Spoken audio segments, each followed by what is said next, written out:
06.9 kasi boy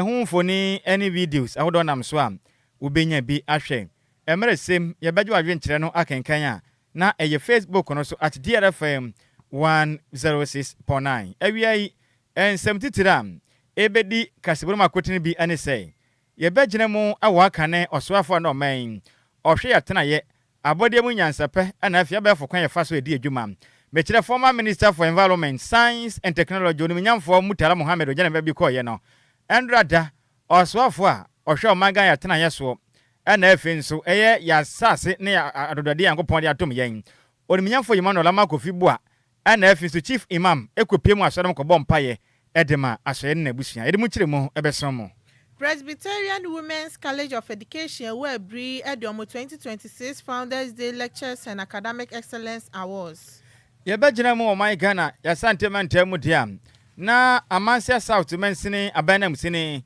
edi asabo fama wonum esi 24-hour economy market edi ama de sha wonum manso adubia Odotobri Community Bank PLC Eden Sama Tuja HM say yen fimpim yenu ni aduonu numa ye reporter omutimi e record ye no HS omanya faso pa e wo mudwumadi eni na watwi mu na beto odwa say Ghana mampeni peremo boada John Dramani Mahama wehwan tezer fango no e bo no so 2 Ghana cedis na na yensen twerefo ekopie mu e wa Atomic Junction ene ahyenkefo okodi nkomo na nso datu dwe kirem say Ghana mampeni 2 cedis na wate ne de nkeye nanso emwo men na emwo ahyenkafo kra ensem no pina ne ka ho a ye betena se de beso mo say ewi apem to be kase wodier ohane nsia ekiripo enkron kasa fidie so ne ye kama wi yi say adwuma ko sunku bi aba omanyimu a omudwumadi omudie no omode live band ne di dwuma omudwumadi ne nso eho tepa entimedofo mesrew wodi dwuma bi a wobehia live band edi a momane na to nsa fafra ye fair group band edi enda omoso no ye fra wonom ye fair group band bomode afra wonom na dwumadi bi a wudi a wobehia live band omoba medofo mbeso pam woni age papa na ebia mekesei wo ye wedding ana se eye na bafia na ana wudi wawoda birthday party bi ana wudi ana ni nyina na moba ombetumi aboa pam wani age papa odwumedi ahodo a wudi na se pam ebia na wo ye graduation ana church programs event bi a wudi a wobehia live band ewase no fakwada ne fair group band moba mudwumedi no woni beso papa na de enti ayen na esefata se beso mo ne nie ye wo quality sound ene ye wo professional instrumentalist na no akire kura no ye sanso wo quality instrumental ye ba enfidie no mbebo no hwene kura odwumedi no asem ye bo no so da form pass na nanom enante upe ya chi akwan ye wotema community 22 Bawro so inside honoma ene butu na homa trofo na 0242 965 391 0242 965 391 ana 0541 149 741 na meka o say weekend na aniyere mu na yade adwumadi ahodo na bekoso aye bekoso abadin to ayefro ahodo birthday parties enu ntina yes e was obomodin ahese nsu ade beso mo ahoho no omo so no omani ebetimi aso na so mutimi anum nsu na energy na timi akosoro ama omo nso so no matimi ahu se dwumadi no bibia ekoso ye na oba nkramupni mantem hanoma eye Lumba supa no ko yes ye was distributors bebra around onsa ebetimi akabi sanso anaba DLFM ye wo opposite Wisconsin International University North Legon oba onsa ebetimi aka Lumba supani bi na sedodo ana wo pe etu atonso anu afrem penifo 0549 889685 ana 0549436616 ne yagusua eka mo say yankopon eya domam bosima ye wonde toso dunan ekopama ne de toso aduasa yenyina de ye echiremu ewo prampram efri say prampram homo afahye no bere no aso ano no entimeyenhia on the 14th ekopem 30th August 2026 ewo prampram Anglican Park ehobe de pam ene say yankopon ye adoma ye padwumadi asunku we hu no entoma ewo on the 14th August ne de toso emienu ebe ye 15th August no yankopon ye adoma ye de nwomba hyehye so and if the better in a fadie any yasa di ho no ma me kire music and cultural display enya simkuma prampram Anglican Park ho no ne de toso miensa 16th August no enu be ya vocational training day 1 and if so on the 17th August and then so beto so 9 no enu so be ya vocational training day 2 ye be wade ato ye boase apempenifo ma kwadare ewa nsane dwuma hodo pimu be ba kire nsane dwuma ka pre wuntua bi entimidafo mpewe na peka ye moto mbra Bejensa ni dwuma je free nefa kwa dwuma na jisika nafa gu botom atem. Sanso na art and drawing competition beto dwa sika te akire. Sanso na eating competition we ne ye won rap and singing competition beto dwa no enya semkuma DJ Afiba ene mo fa ase ayi kofitela ba ko represent DLFM. Sanso na eating competition beto dwa ena DJ on rotation eating competition no ye bonyompa na ye nyom dase a woni beje panti pram afahye no medofo yi enyi hu fenfiri mu 24-hour economy market so beto dwa bebe adwuma to honom ye bedi dwa ye mreda ne ye nakra sana pese beto ade a obetumi abahya ne so say eye fast trade ana afin so pram na matene kunya adwuma die no wonom asu asene we ni adwuma ku asese ye ntena se na yemfa ewiapem to bekase no emesomom edi a meje so yo wofa ose ade ya de one at Nhyiraba Kwadwo Sammy B ma wutedin ane bantwere bonana otafrija mene Adjoa Agyei Sikapa ye da ye ho ye ba ye de kase bo no enchire mu ankasa ebesom na nsa na no me Rose Gold usi di ye kase bo no eye de ba dia ade adia enye obi adia Rose Gold ne tie di ye on kase bo eye se kutu eye se bebam The Yale News.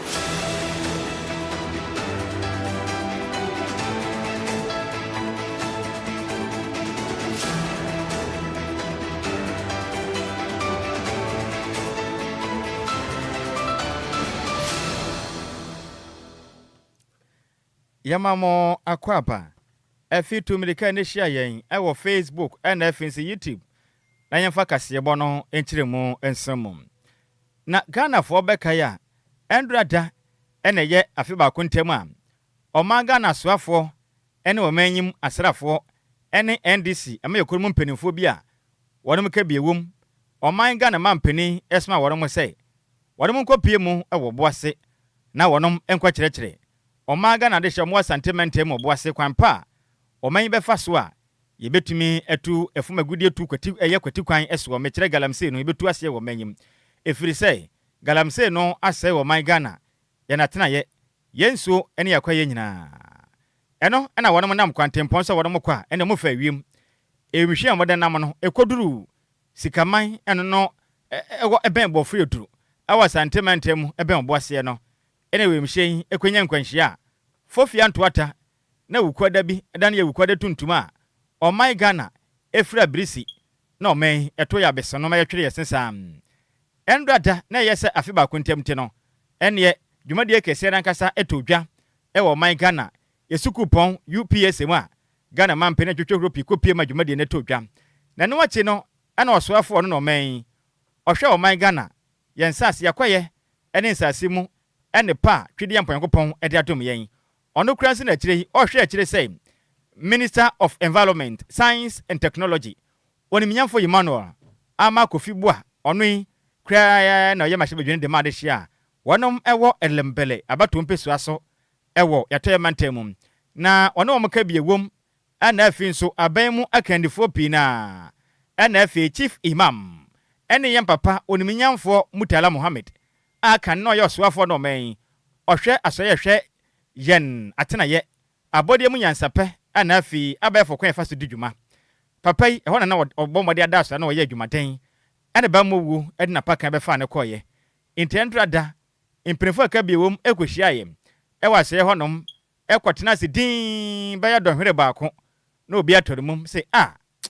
Yankopon enfa Dr. Ibrahim Mutala Muhammad ekran fancy papa yi waye adwumade asomo manyi pa ene ba mowu ede na paka abafa no ekrom na ma adwumade ne kwaso no no ni mnyamfo Emmanuel ama kofi bo ne yamahye bedwene de ma de hia wonom ewo elembela beto mpeso aso no kure ya ene yo soafo my Ghana ohwe yensase ana afi asase mu ne pa twede yampanyakopon ede adoma no kure ya nso ne pempren osan hwe akiri sei osoafo ohwe my Ghana yatena ye abode mu nyansape ana afi nso abefo kwan edi dwuma oni mnyamfo Emmanuel ama kofi bo akasa na o kire mi sei in fact emo ya inti obi antam din no obia ensi ne tinase ena so yenanim eho nyina tam din owie yepe ena o kire mi sei pempen wesi ne pen o ka kire Ghana fo nyina sei onimnyamfo Mutala Muhammad awa ye mahye bedwani ono kure ye na oso my Ghana so soafo a na ohwe atena ye abode mu nyansape ana afi ya befo kwan edi dwuma so no papa yi ne mmɔde mu asɔre papaapa na tu ho akyɛ honhom ahobrɛseɛ ene kwampani mu dia wokura mu sumɔman yade a ɛkɔ nka ne pam na wɔkyerɛ me sɛ ne mmɔde mpo ene support twa to hɔnom ɛde ma ɔman Ghana efitiri ɛyɛ ɔgyefo abosome ɛwɔ mfimpi mienu ene de nu enum ɛkɔpem ɔsana abosum mu no kyɛsɛ bosome kutua bi ntem na opani ɔsom ya bɛyɛ bosome bɛyɛ nson ɛpentem na ɔsom yɛ na wɔkyerɛ me sɛ ne mmɔde mbɔsɔ nipa kyɛsɛ enye ba mu wo no betwa bapɛ to twene ya kwa ɔman Ghana na nka enya kanifo mbɛsom ɔmanyi papaapa na wɔkyerɛ ma oniminyamfo Mutala Mohammed ne mmɔde mbɔ no esubampa ɔda na die no na yade ɛkɔ nkane a woba nyamesɛm a na ɔmfa ni agorɔkora firi sɛ ɛmena na ɔmampani yɛm papa John Dramani Mohammed bɔ ne din sɛ ɔnkɔ vetin na ɔmagye ne tum ɔmɛyɛ ɔsoafoɔ no ɔkɔɔyɛ no ɔkɔkɔgyina ɛyɛ Bible yim Nyankopɔn twerɛ kronkron ɔkɔyi quotation a ɔkɔyi Genesis etere mienu yim dunum ana fi skola no etere mienu yimaduasa ɛno no ɛkasa ɛdefa ahobrɛseɛ ana afi nso ɛyɛ atenaye ɛno no bɛyɛ asade a so bia de ne ho hyɛm ne nyinaa yɛ bɔ yɛ ho modern se betumi ahwɛ me atenaye kɔ nka no man yɛ ho ba bɔnsɛm ne Ghana daten etimi agyina brane oniminyamfo Emmanuel ama Kofi Bua ekyerɛ mu sɛ ɔbɛsrɛ ɔman Ghana subampa ɛne supa yɛn papa Dr. Mutala Mohammed ɛde na die no Ghana fo nyina nsua ne nyina ma yɛ ho modern sɛ hyehyɛ pa ɛne support twa to hɔ ne ayɛ kwampa ma Ghana yɛn nyina yɛmfa so no man yɛmɔ yɛn sase yakwaye ene yatena ye ho pan ne kasa ye no emu kyerɛ mu nie. In 2025 that led to the Accra Declaration. We also launched the biannual Environment Science and Technology Forum as Ghana's premier network platform to build strategic partnerships between innovation and research commercialization. And this was very important because we wanted to make sure that research work was not an isolated issue, that was practical, that things that people were researching into were really connected with the people of Ghana, that we can use them to transform our lives. And that, to me, the best program is now come to stay as an annual program of the Ministry of Environment. We help us to advance the initial development of the blue economic strategy that our Minister of Fisheries has really taken up. And he was really one of the foundational leaders in making sure that was launched. We also launched what we call the One Child, One Tree campaign to make sure that we instill environmental responsibility in our children right from their early age, and making sure that every child knew the importance of planting trees. And so we, on behalf of the ministry and behalf of His Excellency the President, wanted to really emphasize that the Honorable Minister had these core values. His work ethic was unsurpassed. He was dedicated. He was a man of complete integrity, and he spoke his mind, and he believed in what he stood for. I thank you very much. Any awuti ye ayoswafo a ɔman Ghana ɔhɔ yɛn sase yakɔyɛ ɛne ne pa twidi ampo Yankopɔn ɛde adom yɛn ɔno kura yɛn so ɛne wɔhɔ akyiri sɛ ɔswafo ɔman ɔhwɛ yɛn atenaye abɔdeɛ mu nyansɛpɛ ɛna afi nso abɛfo kwan ayedi dwuma ɔno kura yɛ san gyina mu sɛ mahyɛ betwani ɛde ma adehye a wɔnom ɛwɔ elembele abeto empesua so ne den ɛde onimnyamfo Emmanuel ama Kofi Bua na dwumade no asiye no ɔman Ghana ya National Chief Imam ekopi ase a mekyerɛ Osman Nuhu Shalibutu ekopi ase no na ɔnam ne kasamafo a ne den ɛde Sheikh Aromeyaw Shaibu so ɛkasaye na wɔkyerɛ mu a in fact de besi bia no papa mo bɔne mu no yɛmfa nase ɛmatwede yɛmpo Yankopɔn edin na hwɛ yɛn papa Dr. Ibrahim Mutala Mohammed subampo de na di pa de a obesere Ghana fo nyina yɛmɔ yɛ ho modern sɛ yɛn so yɛbɛtumi atu saa na mɔni biem yɛmfa mpaebɔ ɛfe nso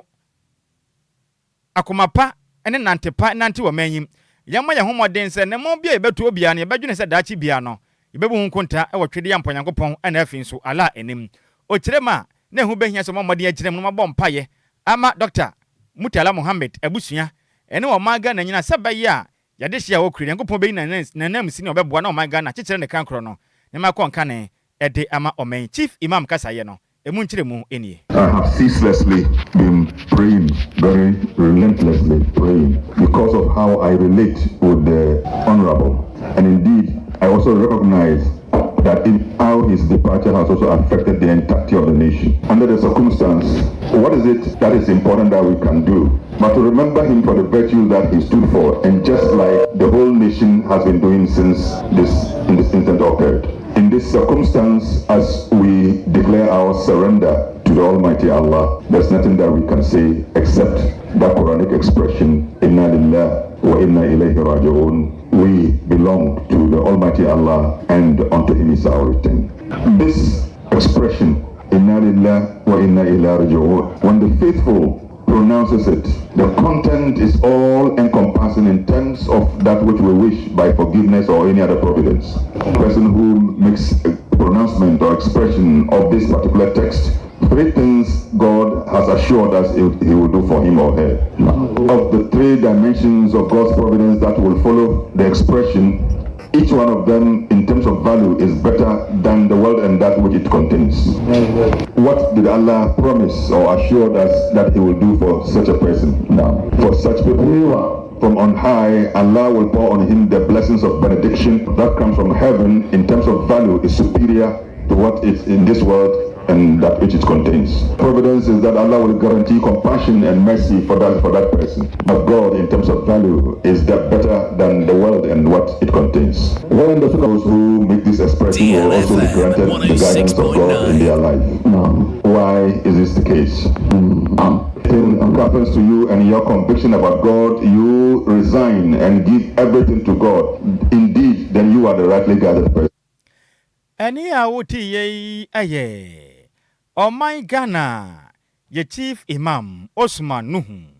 Shalibutu kasaya, wadenam ne kasama for Sheikh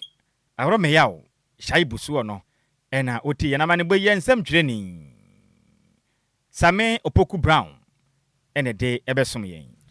Yentoa Kasiebo ne Suniumbo Remo ewe Poemantema na Presbyterian Women's College of Education ewe Bri ewe Kriapem South Municipal Assembly nim edia yom 2026 Founders Day Academic Excellence Awards and Retirement Appreciation Ceremony eye endra ya awards anabo some ne da etoso ensia ewe mfimpimienu ene aduonu nsia imu na dwumadi team na eda so eye honoring our heritage, redefining excellence in female education and leadership. Na dwumadi no ekoso ana principal Edema College no Dr. Cynthia Enim ekasaye echemu se Founders Day we eyade ekawom ewo hawom afemu ene kwan yo mafaso mo so na etimi ahwesa akwanya bi omenya bia no ombetimi ayemfasode etimi ede afri so na wo chema dwumadi yo mudi so emo marehemu etimi mo hu seso mo boa ema college na disua hu sem etimi koso you know mo so ni suade hu no etimi koye beboa ama dwumadi bia so no etimi akoso ewo college ni ye ma college no etimi agina ne na so no sanso ekasa ekire mu se so mo beka eye tribute ade mo kofa eye college no eba ye no enye so mo beka wo mo keke na emom eye ni suade hu omo so ewo ene ahofama na omo wo se school ni begina ne na so no ombekoso amasa ne ye ne so na etimi akoso na aboa na ahye omo so ani onyam so omo so ani suade hu na nya ade a ayekwa.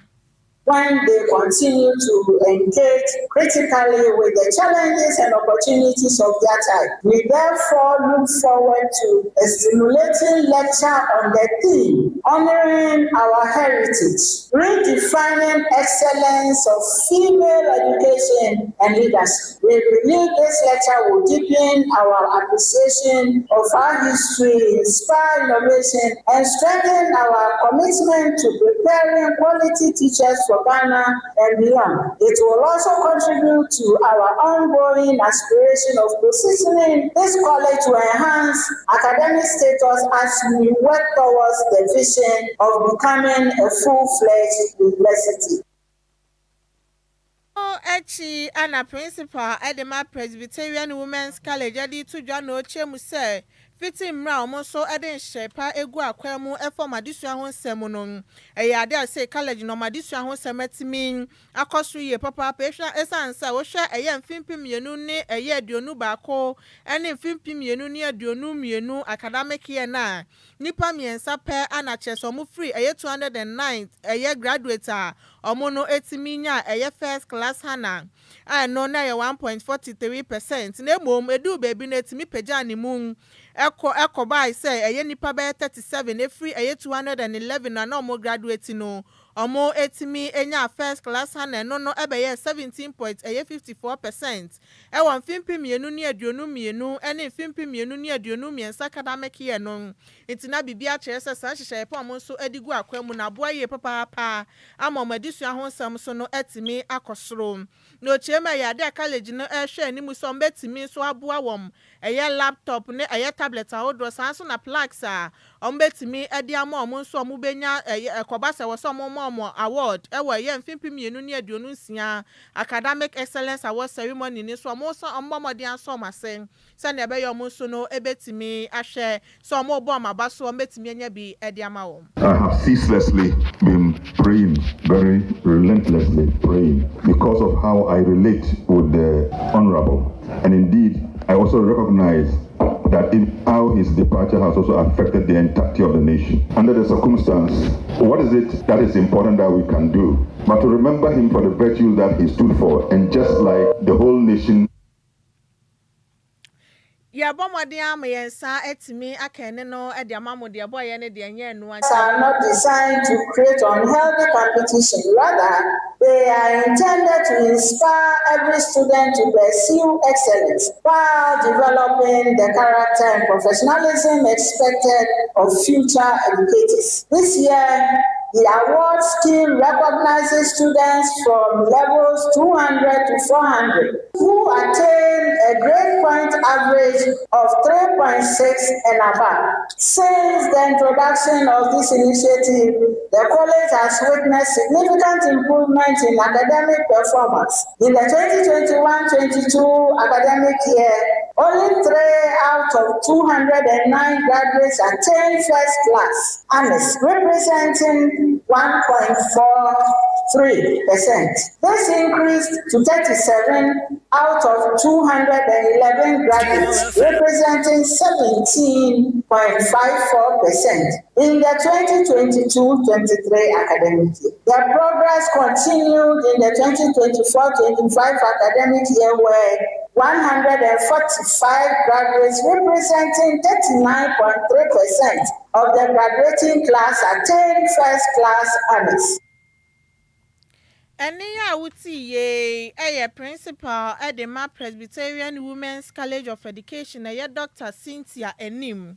Na ne krakramu ana Reverend Dr. Kwabena Opuni Frimpong ekasa ana oche mu se aban ewa sudie so amonso no ede hye pabegu akwemu ede ama adesua honsem ni titru ekoba eye man so so omuntu esua de yo musuku sem a wo so mbomode ahese no so no ebetimi aye omoadehia esanse sawudi ska ehye aye school mu no enya ade e wo so wankasa na adwen wo so be ya na sa wo nemum se ne be yo omonso no ebetimi esiesie ma no mo so abitimi abeya kandifo e wo manga mu. Has a fundamental responsibility in creating conditions necessary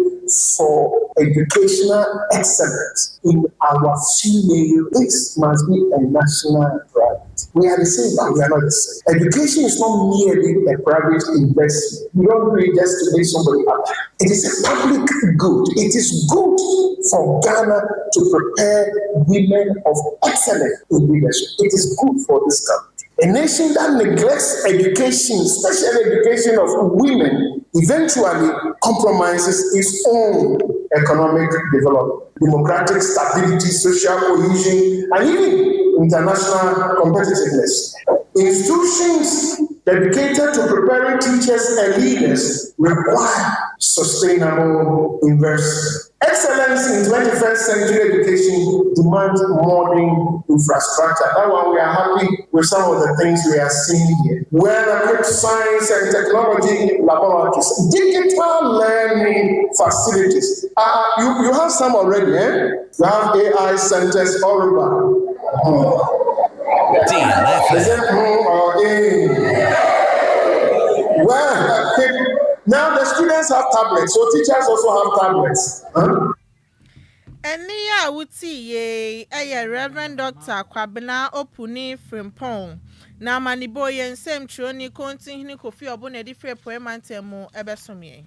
Yan toa kase won so na yemfiri o my Ghana. ya pie mantemu emfia ni nkyeremu ewa sante mantemu na ukopie awa manse south mensenem awa sante mantemu a wanom aban anam sini eyo ni minyamfo Benjamin Mafo emprempren odi asabofo ma woro mahye AC 24 hour model market dwadata awo manso adubia na edwadata mpenifo si na befo kwanso yi woro mu wi a enema bekom no nyasem kuma wonu mbenya kyese ne biaye pia emaye bedidwa wo mekire stores bebre na no mbenya wonu besanya ehyen gina bia mekire railway station ewo edwanem wonso besanya eye school mfiti ase mekire ye day care center mofra betumi ahye school ase honom won besan so besanya posifo eye tenabia mekire police station wo honom ana afin so guest house ne mapi na bekomu no enya simkuma kra nipa beso kodine dwuma wo honom na ni beje papa paso no so wenyu papa etimi akwakena mum na mra mpenifo de aso egbo fom no na oniminyamfo Benjamin Mafo ekirem sei ordinance PSC mu oden edema mensin mu mpenifo won mka bie wo ma assembly members eka ho nanom atrenkonwa ana bibia ota na chi ewa afi ba kontem adwumadi a wabɔ se abanam sine yade a akonkan yi pa na nkurumudi a wadi ne nnwuma pa wo ye no se mo nka ho a kan nyansa ne nimdi enko a entumi nya kram na wo kirem sei obatena konwa so sei waban ana enam sine no waye dwumade pii wofa eya pomudima waboa pam wofa afenso eye fire station biaya odumja adwuma ye kurumante ye betena ye adwuma so a wabomode aboa ma hode ne ekonkan kama mo egusu a mo ye ho adwuma sanso kirem se dwumade pii na waboa ama na mpunto pii na ekoso ewa Manchester South mense ne mom oniminyamfo kire se obesere contractor no babesi edwai se osere na da o na ninkon papa no ohya ne se nkanya hwekura no afi ba ko pentem omomodin se obetuma wi edwa no se be ya Ghana mampeni yem papa John Dra Medi Mahama bohye Ghana fo no ebetumi abam o kirem se obesere Ghana mampeni ohye omen ne afi nso emadwadifo nyina boso ko pa odi women's bank epa no ne de owogidie se Ghana mampeni beye enti ohwe anim se mayin se beka sa sika kra bia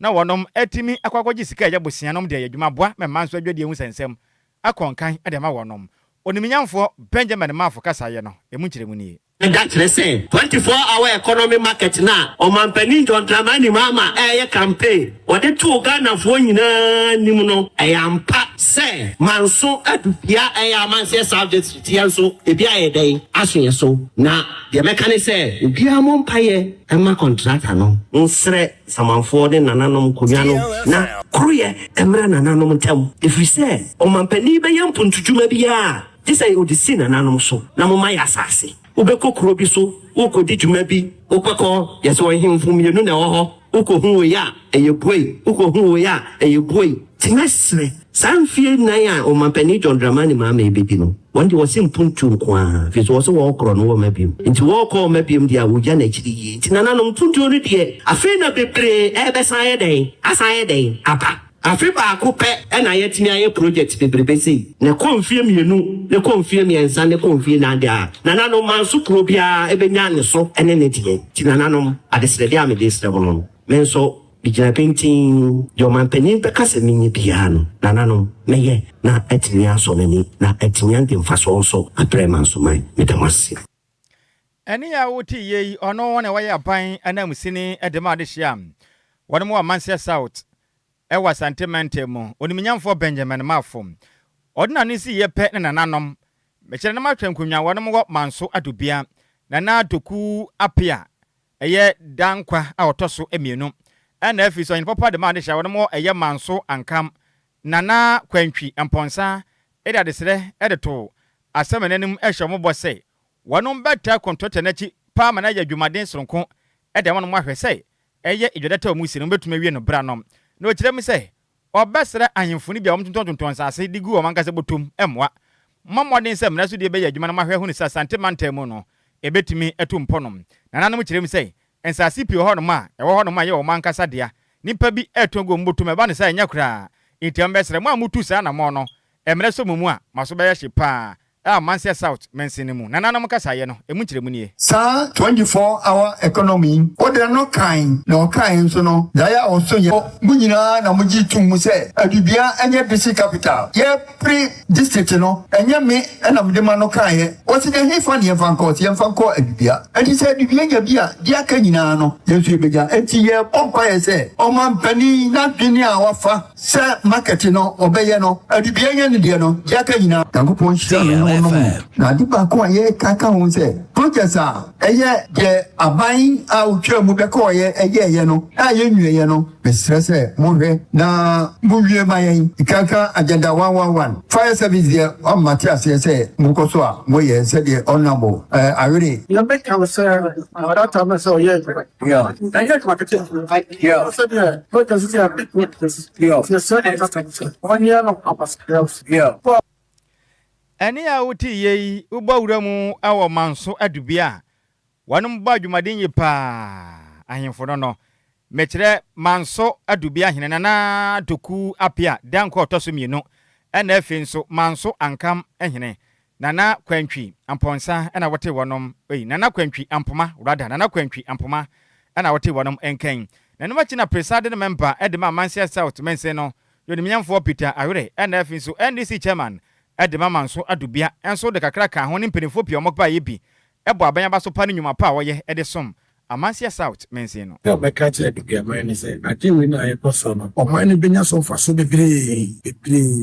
message no me nyina ye fa support me believe because bibia contract and be nya bia no ye fa ma no ni mo chi do na e ko se agenda 111 ni nyina ye ho be the korea say no na message say do no e be say because na ye fa support no be nya bia no in fact how much na di medwe no me no pa na e be pay e be di ho fa so be football na currently Mama, yeah, 10 to 12. DLFM 106.9. Eni a wuti ye ubawura mu awa sante mantene mu ukopie mu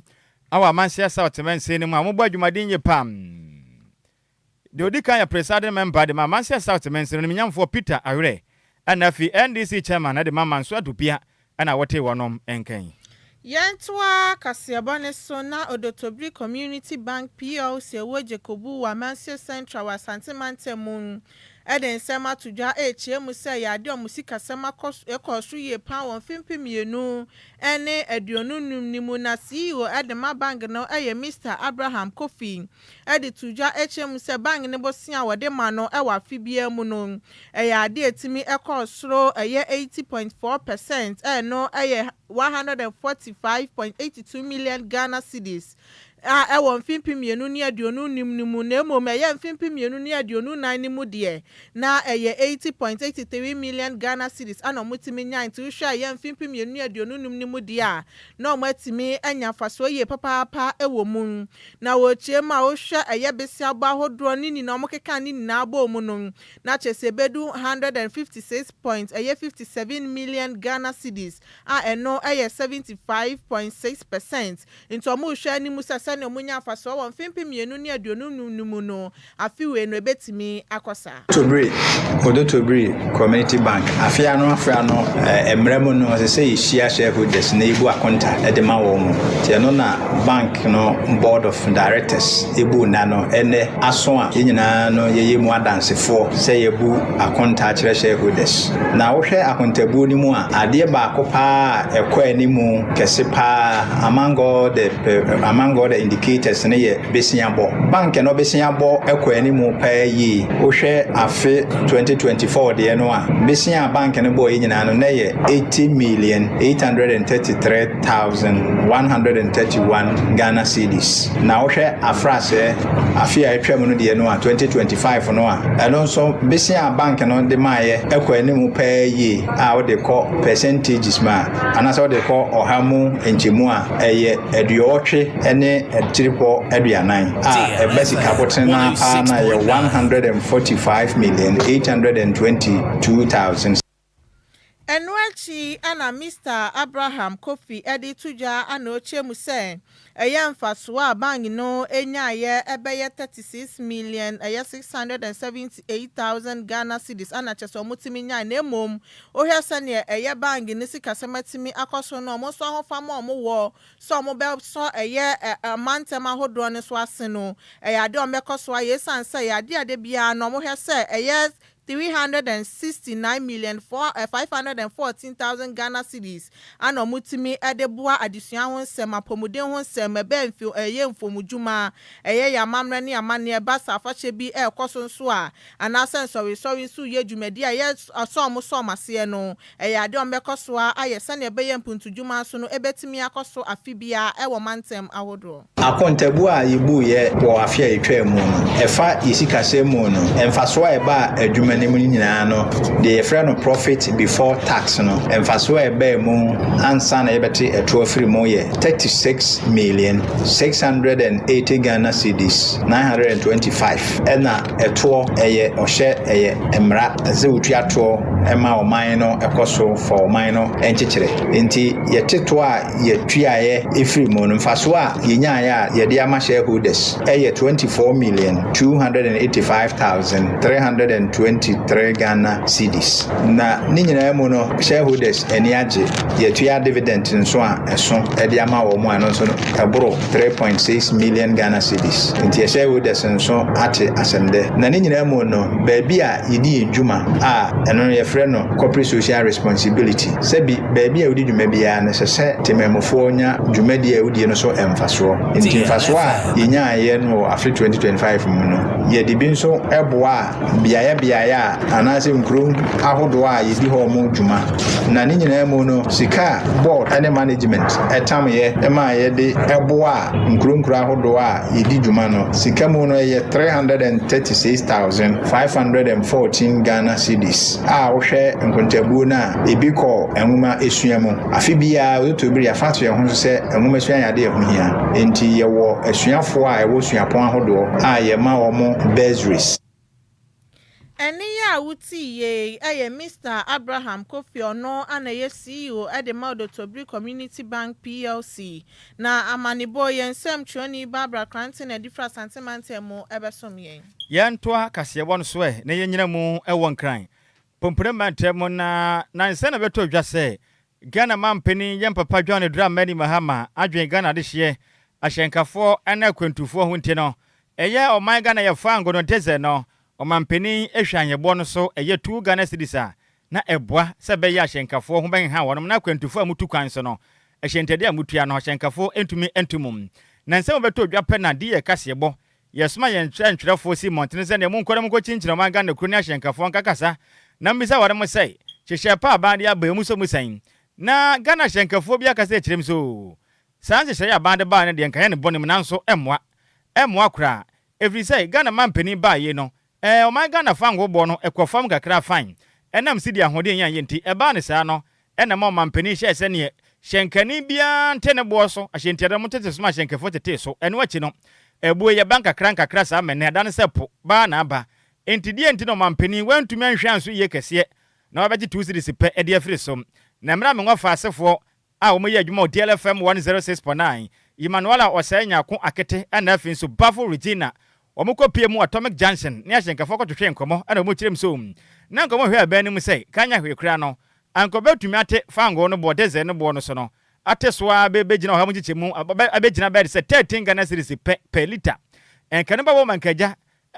o maga na ahyenkafo so tumi afiri afem kaka ne se yi de waye no o kirema we dada na enti ahyenkafo ne de se de tan hwe bo no betum efrisanya ne sa wo so mbeye se bi nkwasi adwuma ebi kura kasa kirem sei se hwe fango no bo ne se de kro na ebi mukura hyase atutu bo no mukura na jese na mujom musika dada mponte omo de munyante sei odogo bi kura mponu abekura wo mu kirema yemfa nto Ghana fo anim sese no adwuma ahyenkafo ne ye no enam fango bo kwa akwaso nti ene kwam boni ahyenkafo nam so no mfaso obia no so bio to mo sra ban omo no ho mboni so de hyepa bagu akwam eno be ye kwampa ebetimi aboa na ahyenkafo so de defrise ne Ghana ni etwihyen a onu se sabi nkwasi adwuma pa ana wo ye also abanse watisi 2 cd no enye kan say that kopra no ma too more than 2 months ni na okase watisi 2 cd edra ya MY enya ade abeboa ya drivers sisi alo ye adwuma kra na odi ni nyina betofu egu card mu unye onsapan na do be kofi enti MY tu omuhwe bibi wo so ma omuye ma ye enti so that artist 2 cd ni de MY ya tutum beble na ya 2 cd pe e de free so do felicitations na already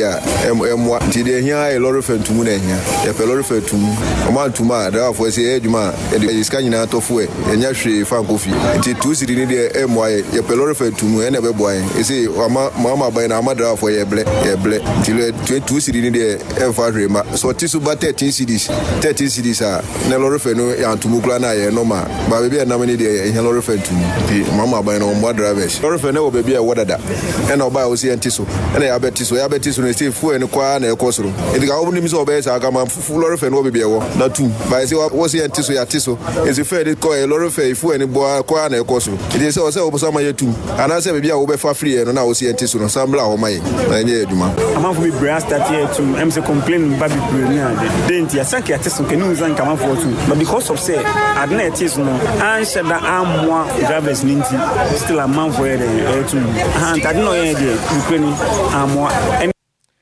ashankafo ni bi nsam ne say amwa na eno wachi na shankani ba ko de ne okirem say Ghana mampeni aye hwehwe ni mu wayen enipa mu epamu pa free say enya diesel pe ene fan wo Ghana fo ashankafo nyina didi dwuma ye wa hye ne bi ho no ma omo di petrol ene di dwuma ene afi gas jamframa enti eba ne se na ban ete fan wo so a no wa kwa kote diesel nko a na omo aka ne da bi wamfi wonom wade mu kirem se ne o mampeni anamo a watu yade age say wa mo ashankafo ne bi kura wa ye hwehwe ni mu enti enye omo se kirem se o mampeni fa nyehye pe begu akon ne betumi aboa pa be so ha wo ya no prekope enya se wo ba na ba hi 2 cities na ashankafo da so bre ba ne sade a